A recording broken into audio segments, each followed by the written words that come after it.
Henry sat on the front porch, watching the sun slowly sink behind the hills. The soft glow touched the old wooden fence, and a light breeze carried the scent of jasmine from the garden. Inside, his wife Lydia hummed an old tune while setting the table for dinner. That sound had been a part of his life for 60 years. Every day at almost the same time, she would hum while she cooked. It was one of those small things that made him feel at home. Their little house stood at the edge of town, surrounded by flowers Lydia had planted decades ago. People who passed by often stopped to admire the garden. Some would wave from the road, calling them the sweet old couple.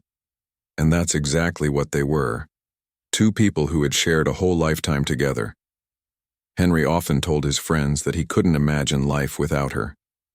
He would say she was the calm to his storm, the reason he looked forward to waking up every morning.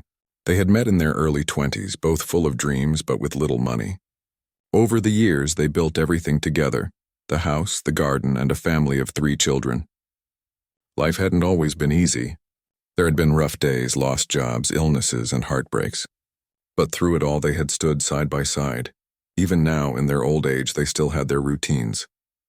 Henry woke up early, made 2 cups of tea, and waited for Lydia to join him on the porch. She liked her tea with honey, while he preferred plain. They would sit in silence for a while, watching birds flutter around the feeders Lydia kept full. Sometimes they talked about their children, who lived in different cities now. Sometimes they just sat there quietly, enjoying the morning air and each other's company. As the evening light faded that day, Henry called out to Lydia, "Dinner smells wonderful." She smiled, her silver hair tied neatly in a bun, her soft eyes filled with warmth. "It's your favorite stew," she said. He chuckled. "After 60 years, you still remember what I like."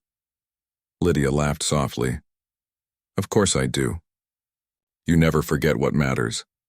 That week was special, their 60th wedding anniversary. Their children had been planning a small celebration for months. Henry wasn't too excited about parties anymore, but Lydia loved having everyone around. She had even baked her famous apple pie, the same one she'd made on their wedding day all those years ago. When the day arrived, their home filled with laughter. Their children brought flowers, and the grandchildren ran through the garden chasing each other. Photos were taken, stories were told, and the house came alive. Henry stood by Lydia's side, holding her hand as he gave a short speech. He looked around at their family and said, "You know, I've lived a long and lucky life, and most of that luck sits right here beside me. 60 years, and I still know everything about her. There isn't a thing in this world she could hide from me." Everyone laughed, and Lydia smiled up at him. For a moment, her eyes sparkled, but there was something else there, something only Henry noticed. It was faint, but it looked like a shadow of sadness quickly hidden behind her smile. He brushed it off, thinking maybe she was just tired from all the excitement. That evening, after everyone had gone home, the house grew quiet again. The sound of the clock ticking filled the living room. Henry sat beside Lydia on the couch, holding her hand. They were both tired but happy. "It was a lovely day," she whispered. "It really was," he replied. "We're lucky, you and I." Lydia leaned her head on his shoulder. "Do you ever wonder," she said softly, "if we've told each other everything there is to know?" Henry laughed gently. After 60 years, what could possibly be left? She smiled but didn't say anything more. For a brief second, he thought he saw that same distant look again, the kind that comes when someone's mind drifts to a place they rarely visit. But before he could ask, she kissed his cheek and said, "I'm just being silly. Let's get some rest." That night, Henry lay in bed thinking about her question. He couldn't imagine Lydia keeping anything from him. She was the most honest, open person he knew. Still, something about her tone stayed with him. It wasn't worry exactly, more like curiosity. But he decided not to dwell on it. After all, 60 years together meant there were no secrets left to tell. Days passed quietly after the celebration. Lydia tended to her flowers in the mornings while Henry fixed small things around the house. They often visited neighbors for tea or watched old movies together.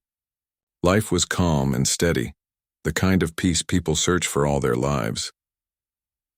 One morning, as Henry came in from watering the plants, he noticed Lydia sitting at the table, holding an old photograph. It was black and white, edges worn from age. He asked, "Who's that in the picture?" She quickly folded it and smiled. "Oh, just an old memory," she said softly. "Nothing important." Henry didn't think much of it, but later, as he walked past the table, he noticed the photo again. It was of a young Lydia standing beside a man in uniform. He couldn't see the man's face clearly. It was half faded, but something about it caught his attention. Still, he told himself it was probably from her family days, maybe a cousin or a friend. That evening, as the sun dipped below the trees, Lydia sat on the porch, quiet and thoughtful. Henry joined her with 2 cups of tea. "You're awfully quiet tonight," he said. "I was just thinking," she replied. "Life goes by so fast, doesn't it?" He nodded. "Too fast. Seems like yesterday we were just kids trying to figure out how to pay rent." She laughed softly. "And now look at us. 2 wrinkled old souls still sitting on the same porch." He smiled, feeling his heart warm at her words. He reached over and squeezed her hand. "I wouldn't trade a single day." She turned to him, eyes glistening with emotion. "Me neither," she said. But there was that same flicker in her eyes again, like something hidden just beneath the surface. Henry wanted to ask what was on her mind, but before he could, she stood and said, "Come on, it's getting chilly. Let's go inside." That night, after Lydia fell asleep, Henry sat by the window listening to the crickets outside. He thought about the photograph, about the quiet look she'd given him during his speech, and about the question she'd asked, whether they'd told each other everything. He smiled to himself, shaking his head. "She's just getting sentimental," he whispered. "That's all." Still, as the moonlight spilled across the floor, he couldn't shake the feeling that something about his wife, the woman he thought he knew completely, was quietly waiting to be discovered, and somewhere deep in his heart, a small voice whispered that he might not know her as well as he always believed. He sighed, leaned back in his chair and whispered, "Whatever it is, it can wait till morning." Then he closed his eyes, unaware that this quiet doubt would soon lead him to a truth that would change everything he thought he knew about Lydia and about love itself. A few weeks after their anniversary, the warm days began to fade into colder mornings. The leaves turned gold and brown, falling softly across the porch. Henry loved this time of year, the smell of firewood, the quiet roads, the feeling of calm that always came with autumn. But this year things felt different. Lydia had been more tired than usual. She still smiled and kept busy, but he noticed the way she sat down more often, the way her hands trembled when she reached for her teacup. At first, she brushed it off.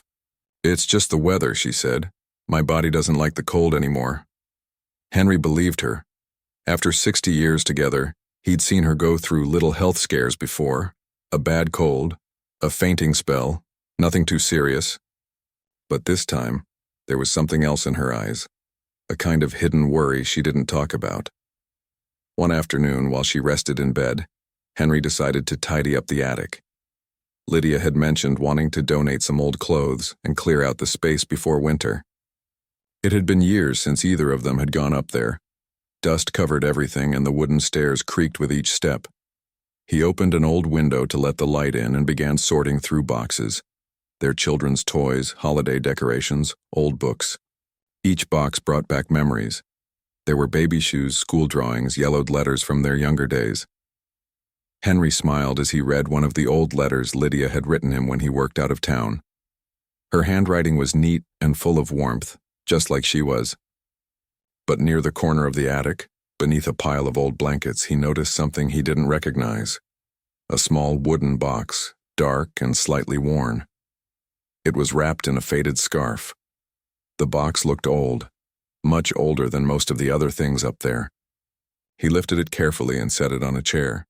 It had a small lock on the front, but no key in sight.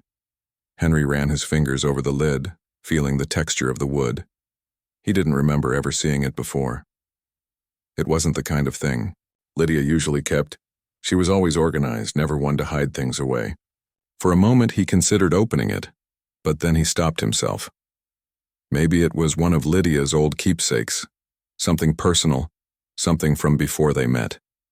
He decided to wait and ask her about it later. That evening, when she came downstairs for dinner, he mentioned it casually. "I found an old wooden box in the attic today. It's quite something. Do you remember what it is?"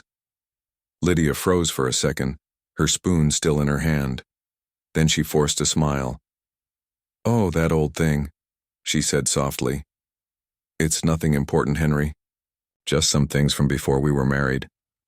Henry nodded, but her tone caught his attention. It wasn't what she said, it was how she said it. Her voice was calm, but her hands had started to tremble again. Would you like me to clean it up for you? He asked. No, she said quickly, almost too quickly. Please just leave it where it is. There's nothing in there worth worrying about. He looked at her quietly. Are you sure? It looked quite old. Lydia reached across the table and placed her hand on his. Henry, she said softly, some memories belong to the past. Let's not open that box, all right? There was something in her eyes. Not anger, not fear exactly, but something close to sorrow. Henry nodded, though his curiosity had grown even stronger. That night after Lydia went to bed, Henry couldn't stop thinking about the box. What could be inside it that made her react that way? He had never known her to hide anything. Over 60 years, they had shared every joy and every heartbreak. What could possibly be left to keep secret now? He went up to the attic again, holding a small flashlight. The box sat exactly where he had left it. The lock wasn't big. It could probably be opened with a small key or even a paperclip. He hesitated. He didn't want to betray Lydia's trust, but his mind wouldn't rest. Finally, he sighed and whispered to himself, No, not tonight. He turned off the light and went back downstairs. The next morning, Lydia seemed weaker. She stayed in bed most of the day, saying she just needed to rest. Henry brought her tea and read aloud from her favorite book. Between pages, she'd smile faintly, her eyes half closed. As the days passed, her condition didn't improve. The local doctor said it was exhaustion and that she needed more rest, but Henry's heart ached every time he saw her struggle to sit up. One evening, as he helped her back into bed, she said quietly, Promise me something, Henry. Don't worry about the attic. Some things are better left alone. Her words hit him like a quiet echo from the past. He nodded, trying to smile, but something inside him tightened. All right, he said. I promise. But promises are strange things, sometimes made from love, sometimes broken by it. One night, when Lydia was asleep, Henry sat in his chair by the fireplace. The house was silent except for the ticking clock. His eyes wandered to the ceiling where he knew the attic was just above them. The thought of the wooden box wouldn't leave his mind. He told himself it might just be harmless old letters, maybe from her family, maybe from someone she once knew before him. After all, they'd both had lives before they met. Still, something about her reaction, that flash of sadness, made him wonder if it was more than that.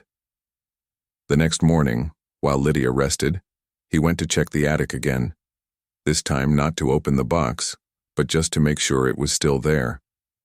He climbed up slowly, his knees stiff with age.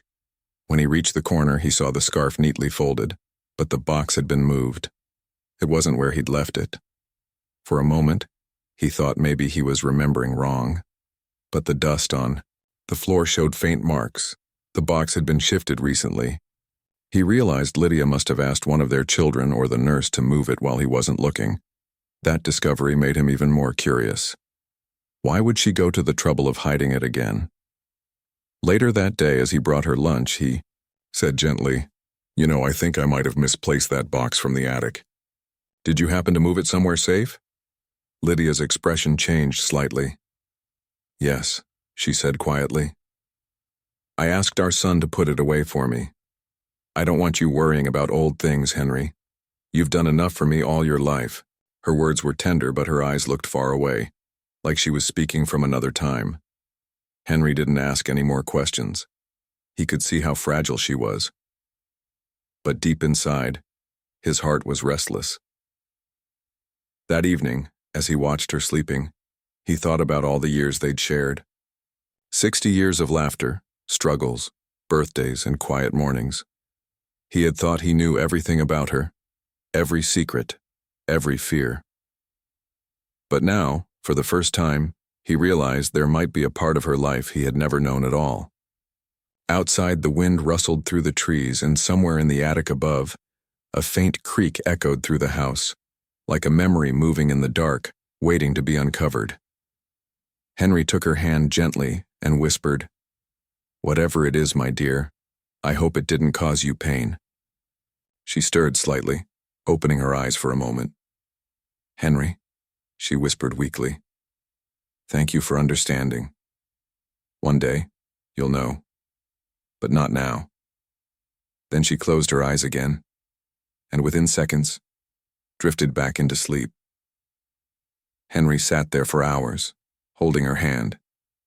He didn't know what the box contained or why it mattered so much, but something told him that when the time came, the truth inside it would change everything he thought he knew, not only about Lydia, but about the life they had built together. And though he didn't open it that night, he knew that the day would come when he'd have to. The days grew quieter after that. Lydia spent most of her time resting, and Henry rarely left her side. The once lively house had turned into a world of soft voices, gentle footsteps, and the slow ticking of clocks. Henry still made tea for two every morning, even though Lydia hardly drank hers anymore. He would sit by her bedside holding her hand, telling her stories from their younger days. How they met, the first time they danced, the silly arguments they used to have. She would smile faintly, her eyes tired but full of love. One rainy afternoon, Lydia asked him to bring her an old photo album from the attic. Henry hesitated at the mention of that place. It reminded him of the wooden box, the one she didn't want him to touch. But she didn't mention the box, only the photo album. So he climbed the stairs carefully, feeling the floor creak under his steps. The attic smelled of dust and memories. He found the album easily, sitting near an old trunk. As he turned to leave, his eyes caught sight of the faded scarf again. The wooden box was still there, tucked away beneath it. He stood still for a moment, staring at it. Something deep inside told him that it was time. Lydia had said one day he'd know. Maybe that day had come. He picked up the box gently, brushing off a thin layer of dust. It felt heavier than he expected, as if it carried more than just objects, as if it carried emotions, years, and secrets that had waited too long. When he brought it downstairs, Lydia's eyes followed him. She didn't say a word, but he saw understanding in her face. Her lips trembled slightly, and for the first time in weeks, she reached out for his hand. "Bring it here," she whispered softly. "It's time, Henry. You should know." Her voice was faint but steady. Henry placed the box on her lap, and she traced her fingers over the lid. "I should have told you long ago," she said, "but I didn't know how. I thought if I left it alone, it would stay buried. But some things don't stay buried forever." She looked up at him, her eyes glistening with tears. "The key is inside the drawer," she said. "Please open it." Henry did as she asked. His hands trembled slightly as he unlocked the box. The old hinges creaked as it opened, revealing a small collection of things: yellowed letters, black and white photographs, and a silver locket. There was also a handkerchief folded neatly beside the letters. Lydia's breathing slowed as she whispered, "They're from someone I once knew. Before I met you." Henry didn't speak. He picked up the first letter, the paper fragile and worn. The handwriting was old-fashioned and carefully written. The letter began simply, "My dearest Lydia, if this reaches you, know that I am alive." Henry stopped reading for a moment, his eyes narrowing slightly. "Alive?" He glanced at Lydia, who looked away. "Please keep reading," she said softly. As he continued, he learned about a man named Thomas, a soldier Lydia had once loved when she was young. They had planned to marry, but he went off to war and never returned. She was told he had died. For years she believed it. But years later a letter arrived, the one Henry now held in his hands, written by Thomas himself. He had survived but had been badly injured, both physically and emotionally. The letter said he had no memory for a long time, and by the time he recovered, he believed it was too late. He didn't want to disturb her life, but he wanted her to know he was alive. Henry read in silence as the rain tapped against the window. He went through several more letters, each one filled with a quiet longing. Thomas had never stopped writing, even when Lydia didn't respond at first. Eventually she had written back, There were a few letters from her, too, short, careful, full of compassion. Henry's heart ached as he read her words.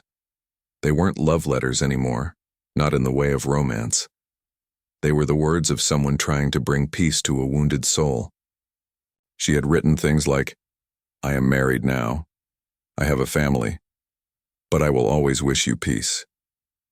There were letters from every few years, updates about Thomas's health, about how he had built a small life for himself, about how grateful he was for her kindness. When Henry looked up, Lydia was crying quietly. "I couldn't leave him with nothing," she whispered. "He had no one, Henry. He had lost everything. I helped him just a little, whenever I could." Henry stared at the box again. Beneath the letters, there were a few old receipts, small amounts of money sent through the years. It was from her own savings, the money Henry always thought she was keeping for their grandchildren. He took a deep breath. "You were helping him all this time?" She nodded. "Yes. I thought he was gone forever. And then, when I found out he was alive, I couldn't turn my back. I didn't love him anymore, not like before, but I couldn't forget what we once shared. I didn't tell you because I was afraid it would hurt you. You have always been my home, Henry. You were my life. But he was my past, and he had no one else." Henry didn't know what to say. His heart felt heavy yet strangely calm. There was no anger, just a deep, aching sadness. He looked at the woman he had loved for 60 years, realizing there were still parts of her he had never known. After a long silence, he said quietly, "You should have told me." "I know," she whispered. "I was going to. I just never found the right moment. Then life kept moving and it felt easier to pretend it was all behind me. But I never lied to you about my love. Every day, every moment, it was real. I only kept this because it was part of who I once was." Henry reached out and held her hand. "I believe you," he said softly. For a while they sat together in silence, surrounded by the sound of rain and the smell of old paper. Henry picked up the silver locket and opened it. Inside was a small picture, a younger Lydia, smiling, and beside her the same man from the photograph he had once seen. On the other side of the locket, tucked behind the frame, was another small picture of Henry and Lydia on their wedding day. He looked at her, surprised. She smiled faintly. "I never replaced you," she said. "I kept them both there because both of those lives shaped who I became. You were the love that lasted. He was the love that taught me how to love."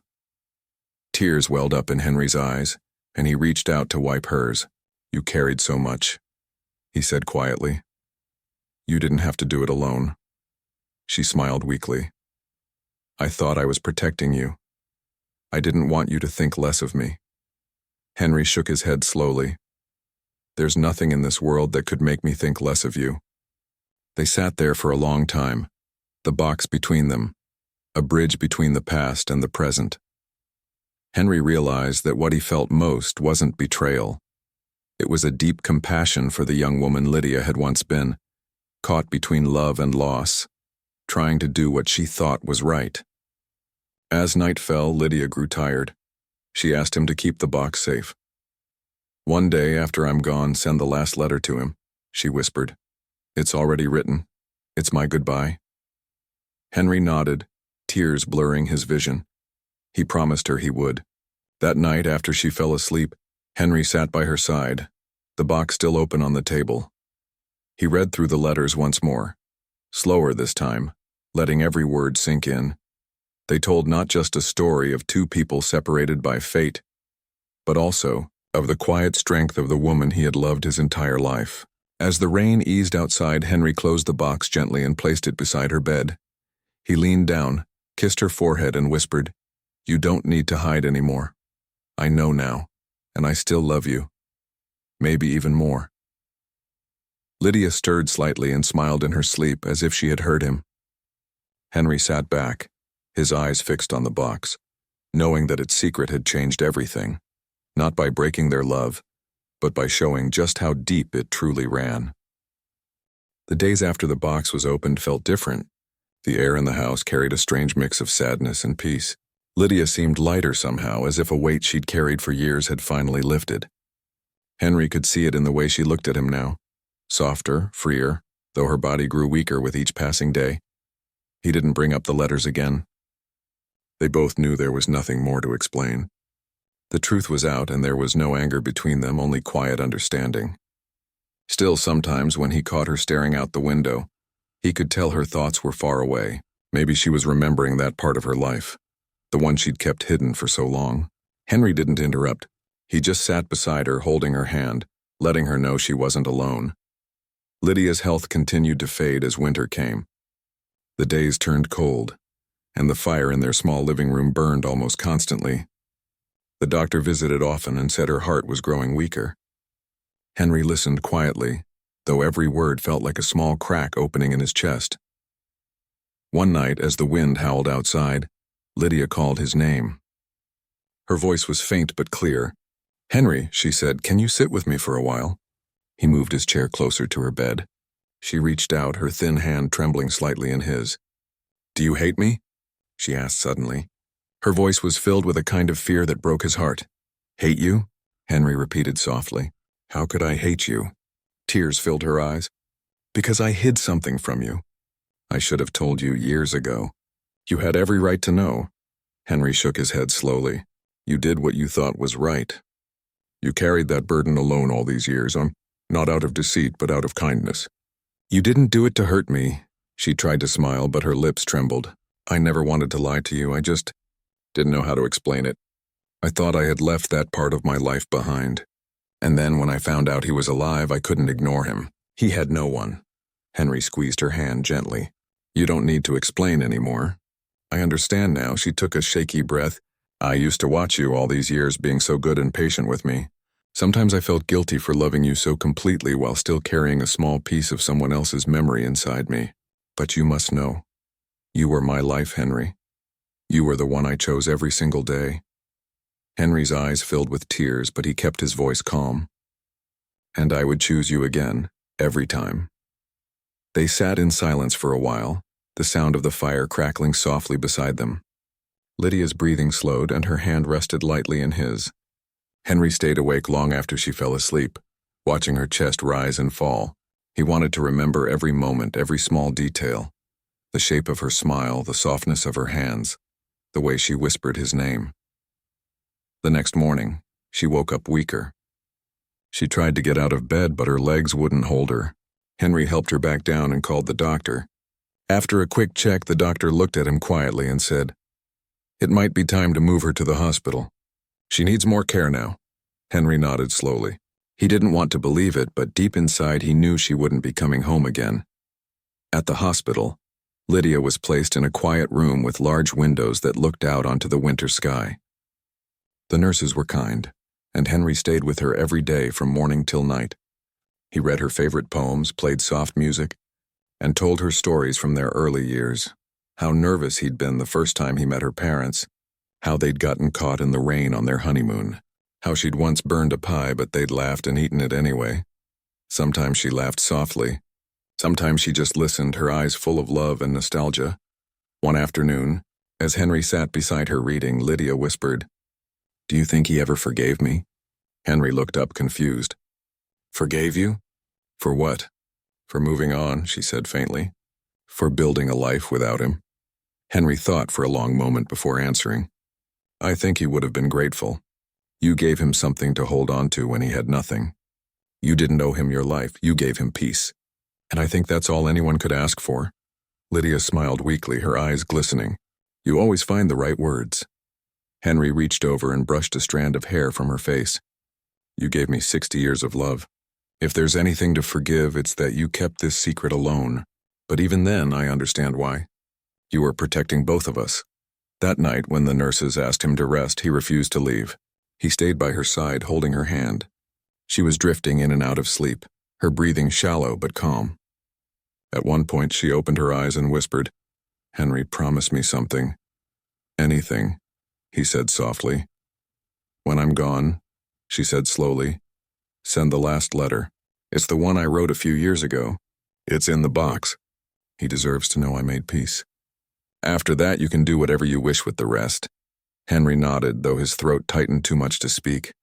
He wanted to tell her he didn't want to think about her being gone, but the words wouldn't come. Instead, he just held her hand tighter. "I'll do it," he whispered finally. She gave him a faint smile. "You've always kept your promises." The next morning, Lydia didn't wake up as early as usual. The light outside was soft and the snow had started to fall, blanketing the world in white. Henry sat beside her, watching her chest rise and fall with slow, uneven breaths. When her eyes finally opened, she looked at him with the gentlest smile. "Thank you," she whispered, "for loving me even when you didn't understand me." He leaned forward, pressing his forehead against hers. "You were my whole life, Lydia. Nothing changes that." Her lips moved faintly as if she was trying to say something more, but no sound came out. Then she closed her eyes, her breathing slowing until it faded into silence. Henry sat there for a long time, not moving, not crying. He just held her hand, his thumb tracing the lines of her palm the way he'd done thousands of times before. When the nurse came in and quietly placed a hand on his shoulder, Henry still couldn't speak. He kissed Lydia's forehead and whispered, "Rest now, my love. You've carried enough." After the funeral, the house felt unbearably empty. Every corner, every sound reminded him of her. The chair where she used to sit, the teacup she left by the window, even the garden that had always been her pride. It all seemed silent without her. A few days later, Henry went to their bedroom and sat with the wooden box on his lap. It felt different now, not like a mystery but like a bridge between her life and what remained of his. He opened it carefully and found the letter she had mentioned, sealed and addressed simply to T. He traced her handwriting with his fingers, remembering her soft voice asking him to send it. That evening, he walked to the post office and mailed it without hesitation. He didn't know if Thomas was still alive or if anyone would even read it, but he knew Lydia would have wanted it done. As he walked home, the air was cold and sharp, but the stars above seemed brighter than they had in a long time. For the first time since her passing, he felt something like peace, a quiet knowing that she was finally free from the weight she had carried. That night, he sat by the fire with her locket in his hand. Inside were both pictures, the young soldier and their wedding photo. He stared at them for a long time, then smiled softly. "You had a big heart," he whispered. "Bigger than I ever realized." The flames crackled, and for a moment, he almost felt her beside him again. The soft hum of her voice, the gentle warmth of her hand. He closed his eyes and whispered, "You were right, my love. Some things are better left in the past, but some things I'll carry with me forever." Weeks passed after Lydia's funeral, but the silence in the house stayed. Henry still caught himself turning toward the sound of her voice, expecting her to walk in from the kitchen with that gentle smile. He still set 2 cups of tea out in the morning, even though he only drank from one. Grief came in waves. Some days he found comfort in her memories, the laughter, the love, the quiet mornings spent side by side. Other days the emptiness felt too heavy. But through it all, he held on to one thing, the peace she had found in her final moments. Then one afternoon, a letter arrived. The handwriting on the envelope was shaky, unfamiliar. It was addressed to Mr. Henry, no last name, just that. He sat at the small wooden table, his hands trembling slightly as he opened it. Inside was a short note written in uneven letters. "Dear Mr. Henry, my name is Thomas. I received a letter recently written by a woman named Lydia. She said she was your wife. I hope this doesn't trouble you, but her words touched me deeply. I would like to meet you if you are willing. There is something I think you should know. With respect, Thomas." Henry sat there for a long time staring at the paper. His first instinct was to put it away, to let the past remain where Lydia had left it. But curiosity tugged at him. There was something in the tone of the letter, gentle, humble, sincere, that made him feel he should go. A week later, Henry found himself on a train headed toward the small coastal town where the letter had been mailed from. The journey was long and quiet. Outside, the world passed in soft blurs of green fields, gray skies, and distant hills. He thought about Lydia the entire way, how she must have written that final letter knowing it would reach this man after she was gone. When he arrived, the air smelled of salt and rain. The town was peaceful, the kind of place where everyone seemed to know one another. He asked for directions at a local shop, and an elderly woman pointed him toward a cottage near the sea. As he approached, he saw a man standing by the gate. He was older, perhaps in his 70s, his back slightly bent, his hair thin and silver. When their eyes met, the man gave a small nod as if he already knew who Henry was. "Mr. Henry?" he asked softly. Henry nodded. "You must be Thomas." Thomas smiled faintly. "Thank you for coming. I wasn't sure you would." Henry hesitated for a moment, then said quietly, "She wanted me to send that letter. I think she wanted us to meet."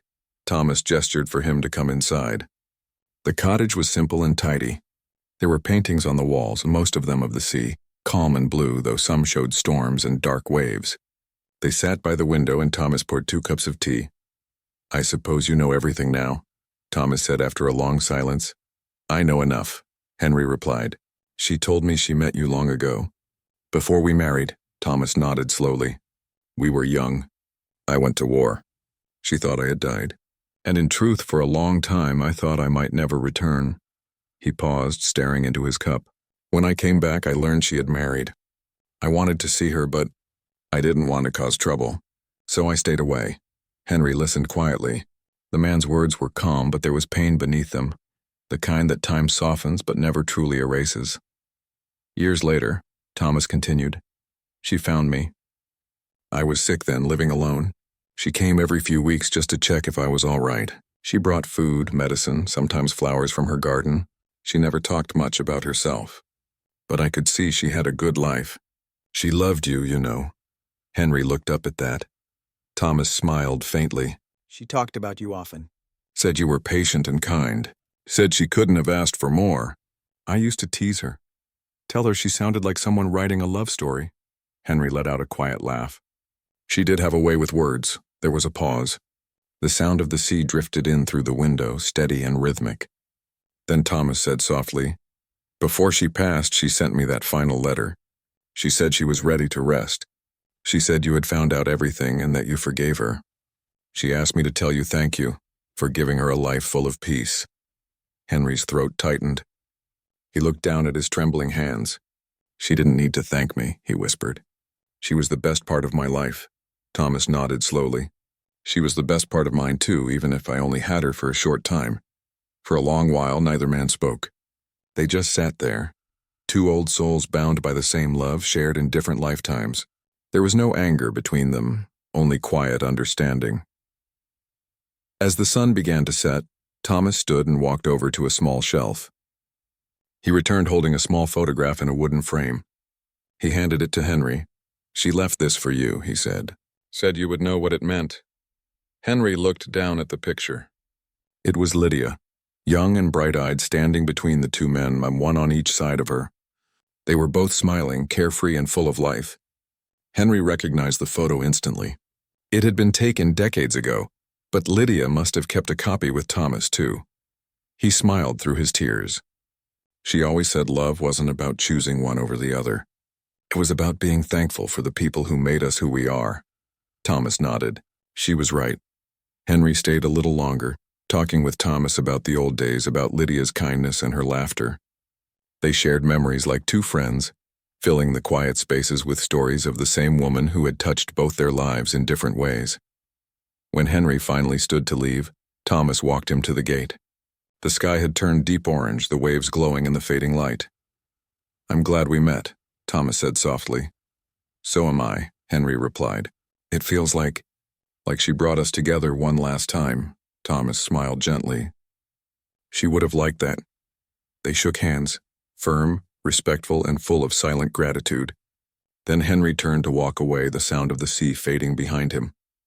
On the train ride home, he looked out at the passing fields, thinking of Lydia. He realized something then, that her secret had never been about betrayal. It had been about love in its many forms. The kind of love that stretches across time, across mistakes, across lives. When he reached home, he went straight to the garden. The flowers Lydia had planted were just beginning to bloom again, fragile but determined. He knelt down and touched the soil gently. "I met him," he whispered. "He's doing all right, and he misses you too." The wind rustled the leaves almost like a soft reply. That night, Henry sat by the fire again, holding the old photograph. He looked at Lydia's smile and felt for the first time in months something close to peace. He placed the picture back in the box, then closed it slowly. This time there was no heaviness in his heart, only gratitude. The next morning he wrote a letter of his own. It wasn't addressed to anyone in particular, just a few simple words written on a plain sheet of paper. I was blessed to love her, and even more blessed to be loved by her. Her story doesn't end here. It lives in the hearts she touched. He placed it inside the box beside the others, then set the box on the mantel. As the sun rose through the window, lighting the room with soft golden light, Henry smiled quietly to himself. 60 years of marriage had taught him many things. That love isn't perfect, that people carry secrets, that forgiveness is stronger than anger. But most of all, he learned that some bonds never fade. Lydia's secret hadn't broken their love. It had only shown him how deep it truly ran. And in that gentle morning light, he whispered her name one last time, knowing she was finally at peace, and so was he.